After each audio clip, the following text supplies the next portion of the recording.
Bakit parang ang tagal ng progress mo? Kahit ang dami mong ginagawa, parang wala pa ring resulta? Baka ito ang kailangan mong marinig. Sabi sa Proverbs 21:5, "The plans of the diligent lead surely to abundance, but everyone who is hasty comes only to poverty."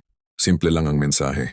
Hindi bilis ang sukatan ng tagumpay, kundi consistency. Maraming tao ang gustong instant result, instant income, instant success, instant breakthrough.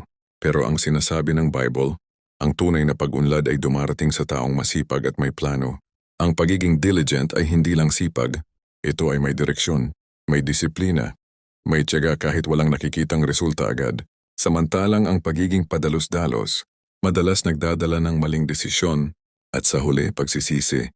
Kung gusto mong makita ang pagbabago sa buhay mo, gawin mo ito.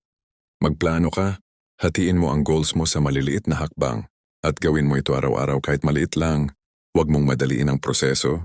Ang mahalaga, tuloy-tuloy ka. Remember this, small progress done consistently leads to big results. At higit sa lahat, isama mo ang Diyos sa plano mo. Dahil ang sipag na may direksyon at gabay niya, hindi masasayang. Hindi ka nahuhuli, hindi ka mabagal. Nasa proseso ka lang. At kung magiging tapat ka sa maliliit na hakbang ngayon, darating din ang malaking breakthrough mo.